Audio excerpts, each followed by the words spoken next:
네, 104회 전산세무 2급 세무회계 실무 문제를 풀이하도록 하겠습니다. 자, 문제 3번의 부가치세 신고와 문제 5번의 원천징수, 즉 연말정산 부분을 설명해 드리도록 하겠습니다. 먼저 문제 3번부터 보도록 하겠습니다. 부가치세 신고와 관련하여 다음 물음에 답하시오. 양가로 1번 문제부터 보도록 하겠습니다. 다음 자료를 이용하여 2022년도 2기 부가치세 예정신고 기간에 신용카드 매출표 등 수령명세서를 작성하시오라고 되어 있습니다. 사업용 신용카드는 신한카드를 사용하고 있으며 현금 지출의 경우에는 사업자 등록번호를 기재한 지출 증빙용 현금 영수증을 수령하였고요. 상대 거래처는 일반 과세자라고 가정하며 매매천표 입력은 생략하도록 하겠습니다. 그러니까 분개하지 말고 그쵸? 직접 신용카드 매출표 등 수령명세서를 작성하라는 얘기죠. 그러면 프로그램에 부가치에 마우스를 클릭을 하시고 그리고 부가치세에서 다섯 번째 신용카드 매출표 등 수령명세서 가표를 클릭을 하시면 되겠습니다. 자, 여기까지는 알고 있죠. 자, 2기 예정이니까 날짜는 7월달부터 9월달까지 놓으시면 되고요. 자, 여기에 이제 공제가 되는 항목들을 입력하면 되는 건데, 자, 쌤이 항상 신용카드 매출표 수령명세서를 작성할 때는 어떻게 문제를 풀려고 했죠? 자, 이거 기억나시죠? 여기에는 항상 신용카드 전표를 받았을 때 매입세 공제가 되는 것들, 자, 그런 것들만 적는 거기 때문에 카드 과세하고 현금 과세를 입력을 하시면 되는 겁니다. 신용카드 매출표에는 현금 영수증이 포함되어 있다는 것도 알고 있죠. 그래서 매입세 공제가 가능한 금액만을 입력을 해야 되는데, 자, 그러면 입력을 하면 안 되는 것들을 암기하셔야 되겠죠. 첫 번째 불공이나 면세는 입력하지 않습니다. 얘는 매입세 공제를 받을 수 있는 것들만 입력을 해야 되는 거예요. 두 번째, 세금계산서 중복수취분도 입력하시면 안 됩니다. 왜요? 얘는 세금계산서 가지고 우선적으로 공제가 되기 때문에 카드는 중복으로 공제가 안 되겠죠. 그렇기 때문에 세금계산서 중복수취분도 입력을 안 하고요. 세 번째, 세금계산서 교부면제 사업자와 거래하여 수취한 부분도 입력하지 않습니다. 왜 그런가 하면은 세금계산서 교부면제 사업자 같은 경우에는 세금계산서를 교부할 수가 없기 때문에 원칙적으로 매입세 공제가 안 돼요. 그쵸? 그래서 택시나 목욕, 이발, 미용실, 자판기 사업자, 입장권 발행 사업자, KTX 항공권 있죠. 자, 이런 사업자들한테 카드를 결제했다. 공제가 안 된단 말이에요. 그래서 입력하시면 안 되는 거죠. 그 다음에 간이가세자. 간이가세자는 대신에 조건이 있습니다. 직전 연도의 공급 대가가 4,800만 원 미만인 사업자한테 카드를 결제한 경우에는 공제가 안 되는 거예요. 근데 만약에 4,800만 원을 넘어가는 간이가세자하고 거래했다. 그때는 공제가 돼요. 그렇기 때문에 그때는 입력을 해야 됩니다. 단, 소매업자에게 수취한 부분은 매입세 공제가 되기 때문에 그때는 입력을 할 수가 있습니다. 자, 그러면 자, 문제를 보고 매입세 공제가 되는 신용카드 현금 영수증 수령분 있죠. 자, 그런 것들만 이제 고르도록 하겠습니다. 그럼 첫 번째로 증빙을 먼저 보세요. 증빙. 자, 증빙은 일단 쌤이 뭐라고 했죠? 신용카드하고 현금 영수증만 받으면 된다고 했죠. 혹시나 세금계산서를 중복으로 받은 것이 있는지를 여러분들이 찾으셔야 돼요. 근데 여기 보니까 세금계산서를 중복으로 받았다 그런 얘기는 없죠. 그럼 일단 증빙 부분에서는 전부 다 통과가 된 겁니다. 아시겠죠? 그럼 이제 거래 내용만 보면 되는데, 자, 7월 15일은 일단 안 되죠. 자, 왜 안 될까요? 택시예요. 방금 얘기했죠. 택시 사업자는 세금계산서 교부를 면제하기 때문에 이런 사업자한테는 카드를 끌고도 공제가 안 됩니다. 그래서 택시 안 되니까 이렇게 줄을 쭉 꺼버리세요. 너는 공제가 안 되니까 입력을 하지 않겠다. 이런 식으로. 그쵸? 하나하나 이렇게 체크해 나가시면 되는 겁니다. 그 다음에 사무실 복합기 토너 구입. 자, 이런 거는 공제가 됩니다. 오케이. 세 번째, 직원 음료수 구입. 복리후생비죠? 복리후생비 공제됩니다. 그 다음에 직원 야유의 놀이공원. 자, 이것도 복리후생비인데요. 이것도 공제가 원래 돼야 되는 건데, 그쵸? 돼야 되는 건데, 안 됩니다. 왜 안 될까요? 놀이공원이죠. 그쵸? 옆에 입장권 구입이라 되어 있죠? 입장권 발행 사업자 돼야 안 돼요? 안 되잖아요. 그쵸? 그래서 이걸 제가 외우라고 하는 거예요. 택시 입장권 발행업자 안 된단 말이에요. 주로 KTX나 항공권이 많이 있지만은 놀이공원 같은 경우도 안 됩니다. 아시겠죠? 자, 그래서 이것도 안 됩니다. 그럼 결국 되는 건 누굽니까? 오피스하고 이음마트만 되는 거예요. 그래서 이 둘만 입력을 하시면 되겠습니다. 간단하죠? 그래서 이런 연습을 좀 많이 하셔야 돼요. 자, 그러면 먼저 7월 31일부터 보겠습니다. 자, 이거는 이제 날짜는 0731 이렇게 하면 되겠죠. 자, 얘는 현금 영수증 받았으니까요. 1번에 현금 적으시면 되고요. 공급자 F2 누르고, 누구? 오피스. 그리고 카드 회원번호는 F2 누르면은 카드가 나올 거예요. 문제에서 신한카드라고 되어 있죠. 그래서 얘를 엔터 치면 됩니다. 아, 근데 이거는 참 현금 영수증이니까 카드 번호 넣을 필요 없다, 그쵸? 아, 그러면 이거 어떻게 할까요? 그냥 스페이스 누르고 엔터 치고 지우시면 돼요. 자, 공급가액은 얼마? 15만원에 15,000원. 이런 식으로. 간단하죠? 그 다음에 이제 8월 10일이죠. 0812. 자, 얘는 신용카드를 썼다고 나와 있네요. 그러면 사업자 신용카드니까 3번 누르시면 됩니다. 아시겠죠? 자, 그리고 공급자는 F2 누르고 이음마트. 네, 얘는 카드 썼으니까 F2 누르고 신한카드 문제에 나와 있는 얘를 엔터를 치고 닫아주시면 되겠습니다. 공급가액은 얼마이죠? 네, 10만원에 아닌데 5만원이니까 네, 5만원에 네, 5천원 이렇게 하면 됩니다. 끝이에요. 다 했으면 ESC 누르고 빠져나올 때 저장하시겠습니까? 예 누르시면은 현시간부로 1번 문제가 끝이 납니다. 간단하죠? 자, 이제 2번 문제 보도록 하겠습니다. 2번. 기존에 입력된 자료 또는 불러온 자료는 무시하고 아래 자료만을 이용하여 2022년도 이번 연도로 생각하시고요. 자, 1기 확정 신고 기간에 부가가치세 신고서를 직접 입력하여 작성하시오. 우리가 평소에 하듯이 입력하면 되겠죠. 부가가치세 신고서 외의 과세표준 명세 등 기타 합석 서류 작성 생략하고요. 세액공제를 받기 위하여 전자신고를 할 예정이다. 자, 우리 전자신고하게 되면은 얼마? 10,000원을 공제받을 수가 있다. 기억나시죠? 10,000원 공제받는 거 잊지 마시고요. 그리고 이 10,000원은 전산을 띄우고 나서 바로 먼저 입력을 해버리세요. 왜 그런가 하면은 이거 나중에 입력해야지 하면 다 잊어버려요. 그렇기 때문에 처음부터 그냥 입력하는 것이 좋습니다. 그리고 나서 매출 자료와 매입 자료를 입력하시면 되겠습니다. 자, 스탠바이 하시고 부가치세의 부가치세 신고서 클릭. 그리고 현재 날짜는 2기 확정입니까? 아, 1기 확정입니까? 아, 죄송합니다. 1기 확정. 그러면 4월부터 6월 말까지.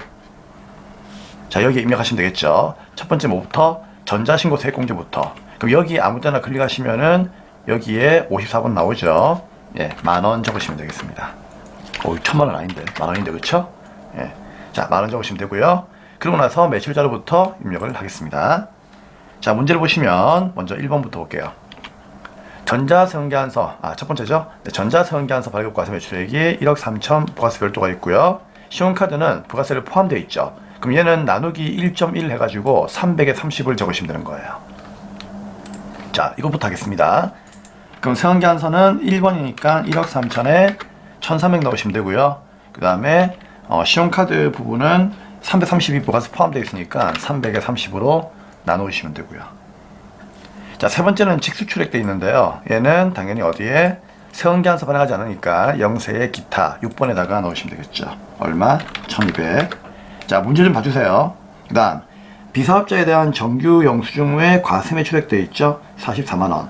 자, 여러분, 정규 영수증 외라는 말이 무슨 말이에요? 이거는 세원계한서 또는 신용카드, 그 다음에 현금 영수증, 이런 정규 증빙을 주지 않았다는 얘기예요. 무슨 말인가 하면은 물건 팔 때 아무런 증빙을 주지 않았습니다. 그쵸?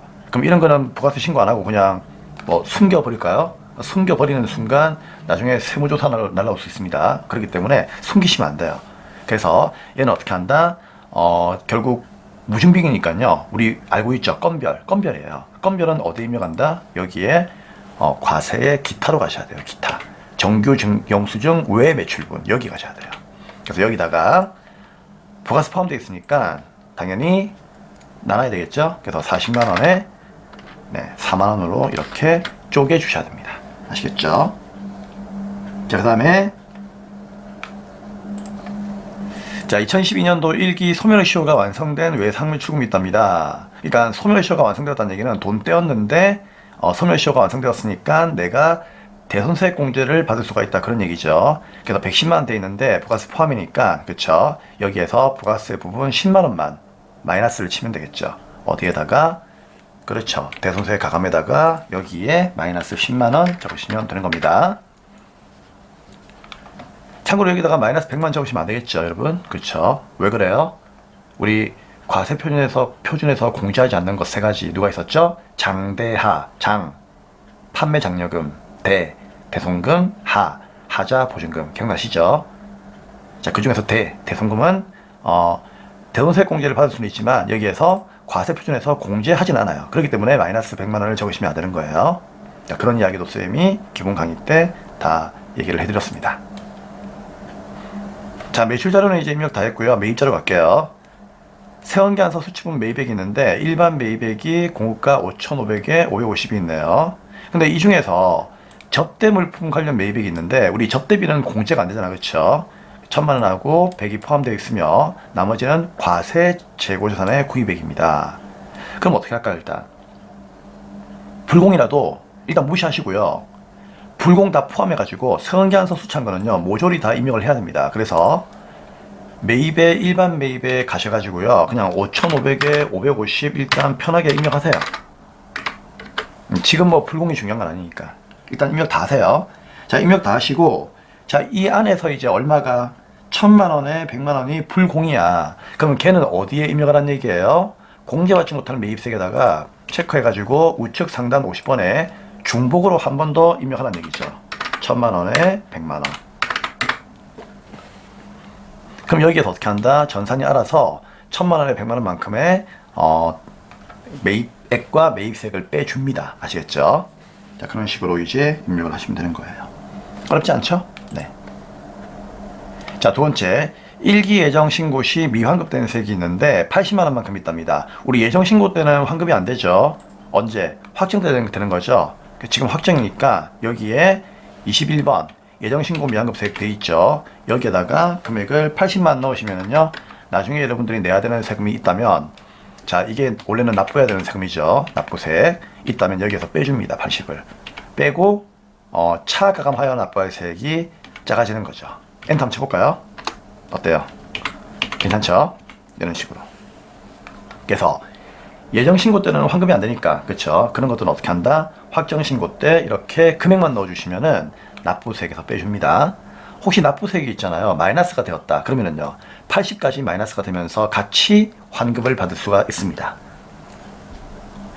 자, 이 문제는 뭐 누락한 거라든지 이런 부분이 안 나와 있기 때문에 더 이상 이제 우리가 입력할 부분은 없고요. 또 가산세 같은 경우도 구할 필요가 없는 것 같습니다. 그래서 여기까지가 문제가 끝이에요.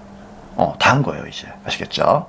다 했으니까, 자, 종료 ESC 누르시고, 저장하시겠습니까? 예 누르시면, 이상으로 2번 문제가 종료가 됩니다. 그러면 5점을 주네요. 그쵸? 자, 부분 점수도 있는 걸로 제가 알고 있는데, 파이팅 하시고요. 일단, 되든 안 되든 끝까지 입력을 해주세요. 자, 이제 3번 문제 보겠습니다. 네, 다음은 3번 문제입니다. 자, 3번 문제, 이제 아시죠? 2022년도에 혜성처럼 나타난 새로운 문제죠. 새로운 신유형의 문제예요. 자, 이 문제는 계속해서 출제가 되기 때문에 무조건 이번 시험에 나온다 생각하시고 공부를 하셔야 됩니다. 내용이 그렇게 어렵지는 않습니다. 이 문제는요, 그냥 이 순서대로 그 실행하는 방법만 여러분들이 한번 기억하시면은 나머지는 그냥 자동으로 이렇게 되는 거기 때문에 누구라도 조금만 연습하시면은 2점을 확보할 수가 있습니다. 자, 그럼 1번 볼게요.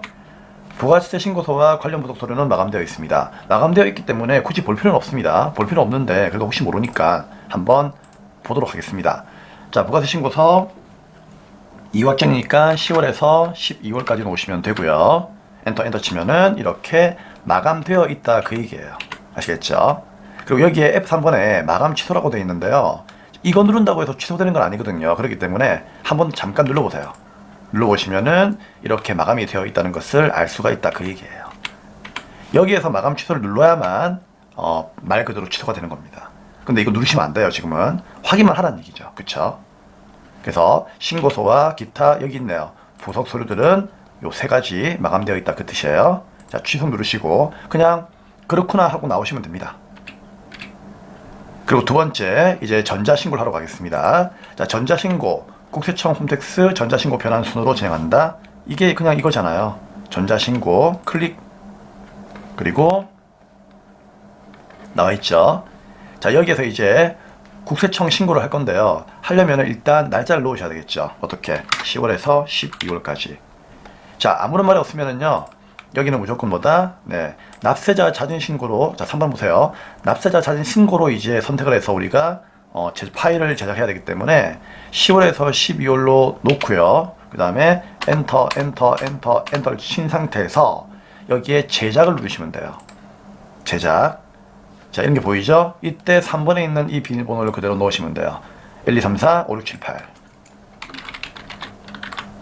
밑에도 1, 2, 3, 4, 5, 6, 7, 8 놓으시고 확인 누르시면 제작이 완료되었습니다. 즉 파일이 만들어졌다 그 얘기죠. 그쵸?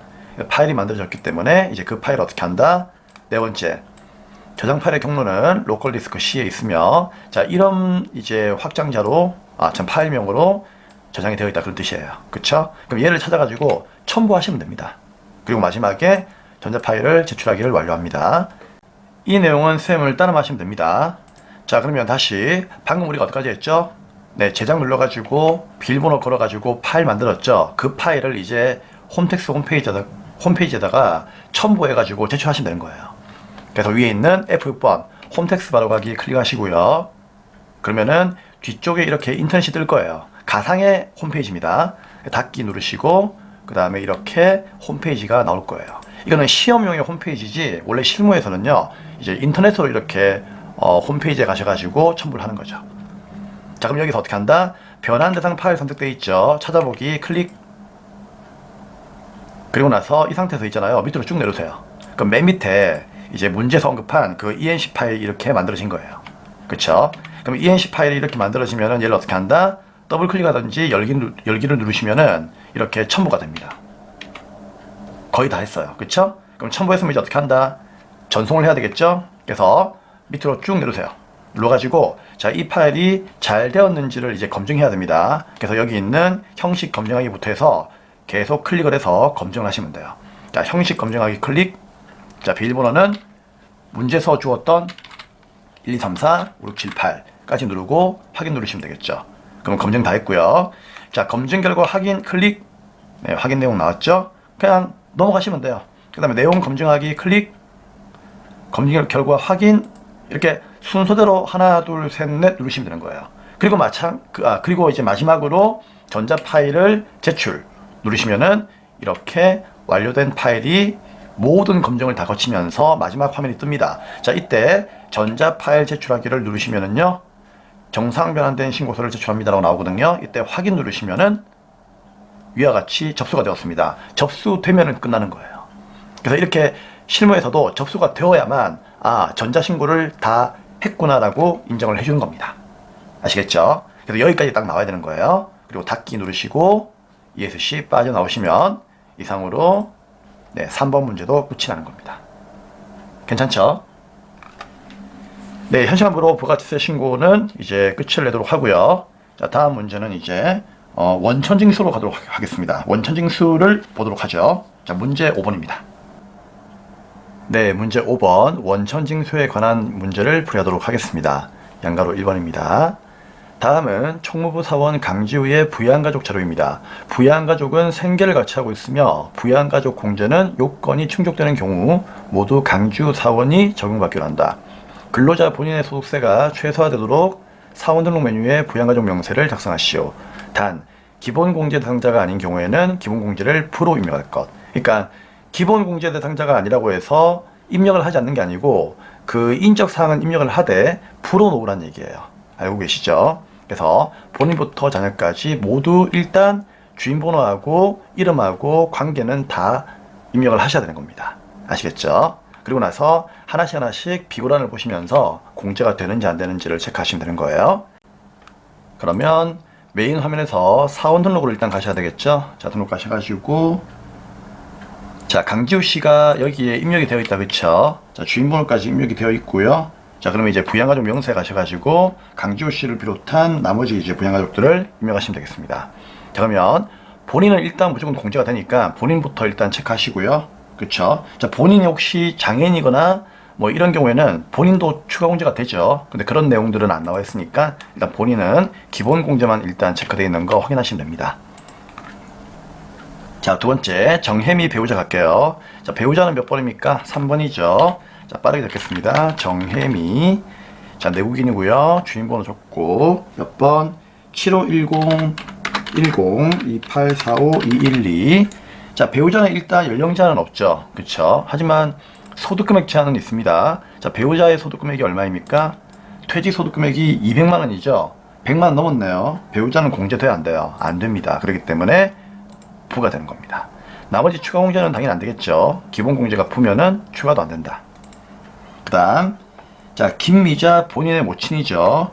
자, 그러면 어머님은 본인의 직계존속이니까, 그쵸? 1번 소득자의 직계존속 누르시면 되고요. 김미자 눌러주시고, 자, 주인번호는 50203-2346-311 넣으시면 돼요. 자, 60 넘으셨죠? 일단 연령 통과는 한 것 같아요. 그러면 이제 소득을 봐야 되는데, 어머님 소득이 1년 근로소득이 있죠. 1년 근로소득은 분리과세예요. 알고 있죠? 자, 분리과세이기 때문에 얘는 소득이 있다 없다, 소득이 없는 걸로 보라고 했죠. 그렇기 때문에 어머님은 소득금액 제한도 통과했으니까 나한테도 공제가 됩니다. 그러면은 60 이상으로 넣으시면 되고요. 자, 추가로 공제를 받을 수 있는 건 있습니까? 추가로 공제 받을 수 있는 건 없죠. 그쵸? 그리고 강지민 본인 동생이네요. 동생은 이제 형제자매니까 6번으로 가시면 돼요. 그래서 강지민 이렇게 적으시면 되고요. 주인번호 입력하고,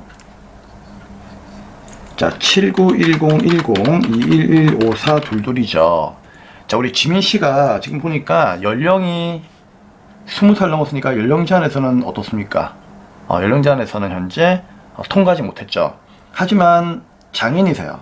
장인이시기 때문에 장애인은 연령 제한이 있다 없다? 없습니다. 그러면 나이는 통과했다. 그쵸? 그럼 소득이 없으면 되는 건데 지민씨가 소득이 있네요. 어디에? 양도소득금액이 300만 돼 있죠? 그쵸? 우리 소득세 크게 세 가지 뭐가 있어요? 종합소득, 퇴직소득, 양도소득. 이렇게 양도소득도 그 금액이 100만 원을 초과하게 되면은요, 소득금액 제한 걸리는 거기 때문에 지민씨도 공제가 되지 않습니다. 아시겠죠? 그래서 여기에는 부가 놓여져야 되고, 부가 되면은 당연히 다른 것도 공제가 안 됩니다. 그렇기 때문에 부로 놓으시면 끝납니다. 쌤, 장애인에다가 체크해야 되는 거 아닙니까? 일단은 기본 공제가 안 됐기 때문에 추가 공제도 안 돼요. 그래서 이거 체크하시면 안 돼요. 근데 문제에서는 중증 환자 이렇게 3번에 체크한 사람들 있죠. 그런 분들도 맞다라고 일단 발표는 하였습니다. 발표는 했지만 정답으로 인정해 주었지만 이렇게 해봤자 어차피 여기가 부기 때문에 공제가 안 됩니다. 아시겠죠? 그래서 여러분들 되도록이면은 기본 공제 부가 오면은요, 추가 공제는 그냥 건드리지 마세요. 아시겠죠? 원래는 이게 입력을 안 하는 게 맞는 거예요. 지민씨 본인이 공제가 되는 겁니다. 자, 그리고 이제 강지율 자녀가 있네요. 그쵸? 자녀가 여기에 몇 번입니까? 직기비속이죠. 자, 4번 강지율 맞습니까? 네. 자, 자녀이고요. 주인번호 넣을게요. 자, 07 05 05 48 42 106. 자, 15살이죠? 그러면 20살 이하니까 일단 연령 제한 통과는 했고요. 근데 문제는 뭔가 하면은 얘가 소득이 있네요. 어떤 소득? 원고가 당선되어서 받은 일시적인 원고료. 얘가 뭐 글짓기 대회 나와가지고 뭐 수상을 해가지고 한 100만 정도를 받은 것 같아요. 그쵸? 근데 일시적이니까 뭐다? 이거는 기타 소득이에요. 자, 우리 기타 소득에서요, 이렇게 원고료, 문예창작 이런 데 나가가지고 그 대회에서 우승해가지고 상금 받았다. 그러면은 경비를 60%까지 인정해 줍니다. 그럼 60%면 얼마입니까? 60만 원이죠? 그러면 100만 원에서 60만 원 빼면은요, 40만 원이 소득금액이죠? 그러면 소득금액은 100만 원 이하니까 당연히 지율이는 공제가 됩니다. 그래서 60%까지는요, 경비로 인정을 해줍니다. 그래서 100만 원에 60%면 60만 원이니까 그걸 빼가지고 소득금액을 40만 원 구하는 거예요. 요거 참고하세요. 자, 그러면 일단 100만 원 넘지 않았으니까 지율이는 나한테서 공제가 되겠네요. 자, 20세 이하고요. 당연히 7세 넘었으니까 자녀세 공제도 되니까 체크되어 있는지 확인하셔야 되겠죠. 자, 자녀가 한 명 더 있네요. 강민율이죠. 자, 강민율이도 이렇게 입력하겠습니다. 자, 주인번호가 100-705-3845-722 누르시면 되고요. 12살이네요. 야, 일단 그러면 7살 넘었으니까, 그쵸?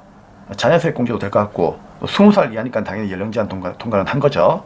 자, 소득이 있는지만 보면 되는데, 소득이 없습니다. 쌤, 외국에 유학가 있는데요. 자녀가 외국에 유학 가 있는 거는 괜찮아요. 그건 공제가 됩니다. 아시겠죠? 그래서 20세 이하로 체크하시면 되고, 당연히 7살 넘었으니까 자녀세액 공제, 그렇죠, 체크를 하시면 되겠습니다. 뭐라? 여기 주인번호를 쓰면 잘못 적었네요. 100-705-3845-722. 네. 자, 주인번호도 정확히 적어주셔야 돼요. 아시겠죠? 오케이. 다 됐습니다. 다른 건 있다 없다? 다른 건 없네요. 끝입니다. 이렇게 하면 5점을 드린다고요. 자, 부분 점수 있으니까 끝까지 포기하지 마시고, 끝까지 입력을 하시고 ESC 빠져나오시면 되겠습니다. 자, 여기에서 가장 중요한 내용은 바로 이거였습니다. 어떤 거?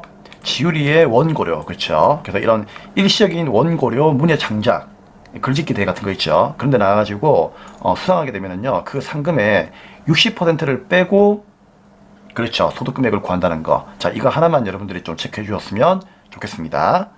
자, 다음은 이제 연말정산 문제, 마지막 문제 풀어보도록 하겠습니다.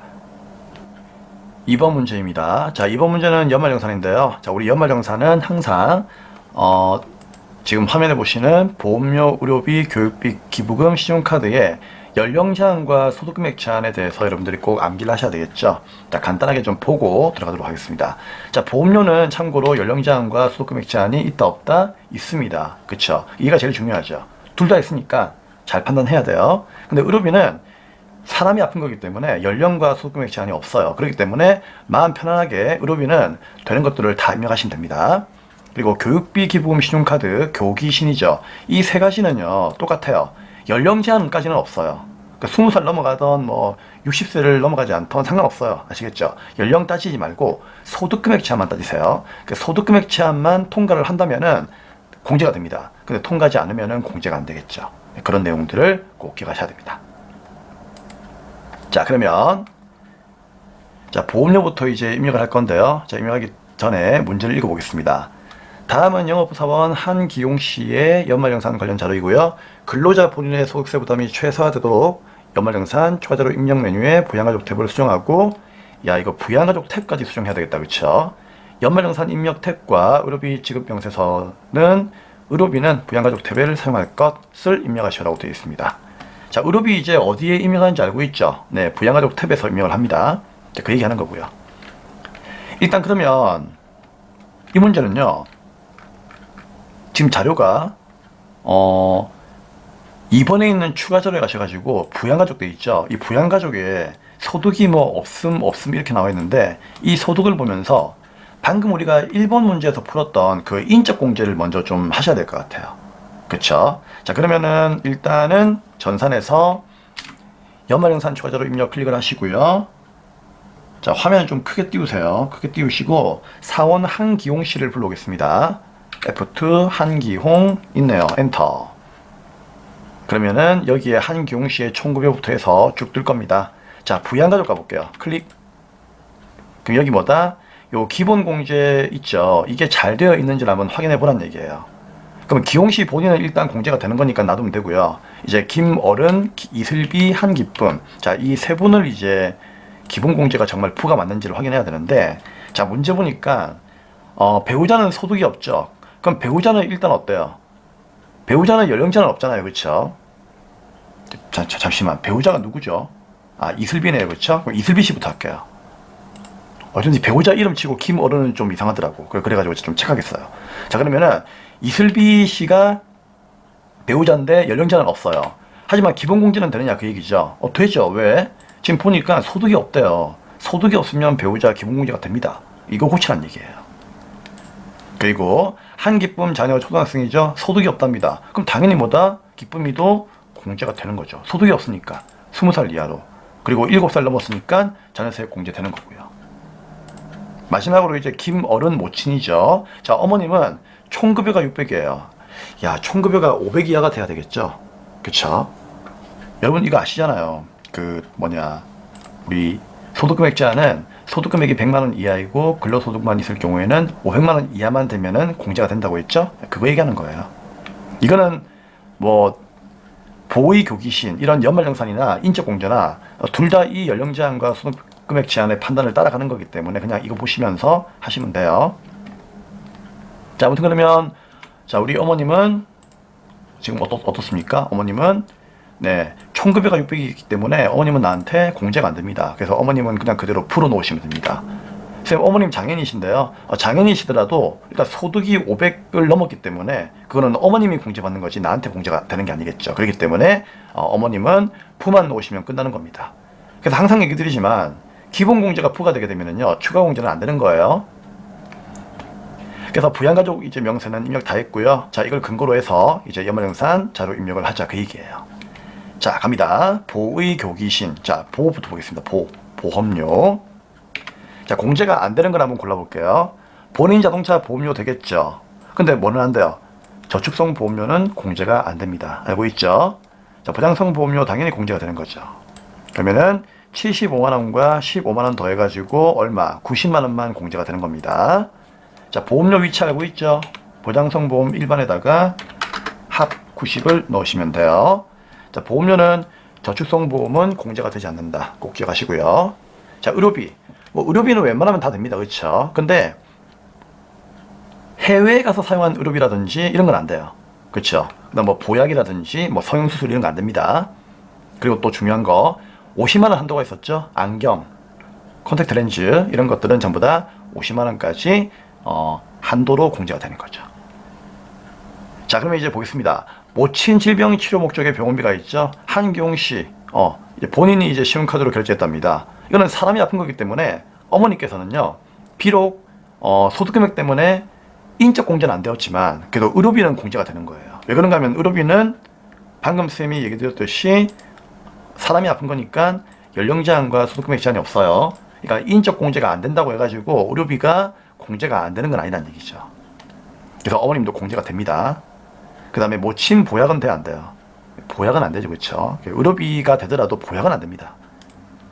그 다음에 배우자 허리디스크 수술비 당연히 되는 거죠. 120만원. 근데 실손 보험료가 나왔네요. 그럼 실손 보험료는 50만원 수령했죠? 이 부분은 공제가 안 되는 거예요. 물론 이건 잠시 후에 빼줄 겁니다. 자, 그러면 가겠습니다. 자, 의료비는 지금 현재 전산이 바뀌어서 여기에 입력이 돼야 안 돼요. 여기에 입력이 안 되죠. 그렇기 때문에 어디로? 문제 적혀 있잖아요. 문제. 어디에? 부양가족 탭에서 입력을 하는 거예요. 의료비는. 아시겠죠? 그래서 부양가족 탭에 가셔가지고 여기 의료비 있죠. 여기 아무 때나 클릭을 해요. 아무 때나 상관없어요. 클릭을 해서 F2. 자, 어머님 불러올게요. F2. 어머님은 김어른. 엔터.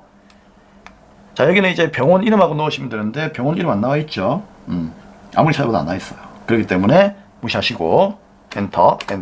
자, 의료비 증빙 코드를 이제 넣어 주셔야 되는데 의료비 증빙 코드는 문제서 이렇게 나와 있죠. 연말정산 간소화 서비스 자료. 그렇죠? 그러니까 국세청 자료니까요. 뭐다? 국세청 장 1번 클릭하면 됩니다. 자, 건수는 뭐 한 건, 두 건 넣으시면 되는데 그런 말이 없으면은 건수를 굳이 넣을 필요는 없어요. 굳이 넣는다면은요, 뭐 한 건만 되는 거니까 1 누르시면 되고요. 뭐 이런 게 뭐 점수에 영향을 미치거나 그러진 않습니다. 자, 얼마죠? 어머님 거? 네, 300만원. 다음 배우자의 허리 디스크였죠? 그럼 배우자 거는 여기 성명에다가 F2 누르고 이슬비 배우자죠? 엔터 치고 똑같아요. 병원 이름 안 나와있으니까 그냥 엔터 치고 국세청장. 자, 배우자도 한 건 얼마? 120만원이죠? 이렇게 넣으시면 돼요. 엔터. 쌤, 실손 의료비 수령하는 거는 공제가 안 되잖아요. 맞아요. 그럼 50만원 빼야 되겠죠. 근데 이거를요, 여기서 빼면 안 되고요. 여기다가 그냥 실손 의료보험금 돼 있죠? 여기다가 그냥 넣어주시면 돼요. 그러면 전산이 자동으로 빼니까 우리가 굳이 빼지 않아도 된답니다. 그래서 이렇게 실손 보험금 타게 되면은 옆에 입력한다는 거 같이 이해해 주시면 되겠습니다. 다 했네요. 의료비 끝. 확인. 자, 누르시고 다시 연말정산 입력으로 오시면은요, 클릭. 여기 의료비에 금액이 적혀 있음을 볼 수가 있겠네요. 교육비. 자녀가 캐나다에서 현지 소재 초등학교에 다니고 있습니다. 그쵸? 수업료가 있는데, 자, 이거 되느냐 안 되느냐 자꾸만 이렇게 물어보시는 분들이 많은데, 여러분, 해외 어학 연수는 안 돼요. 그건 맞아요. 근데 해외 어학 연수는 정규 과정이 아니죠. 그래서 공제가 안 되는 거예요.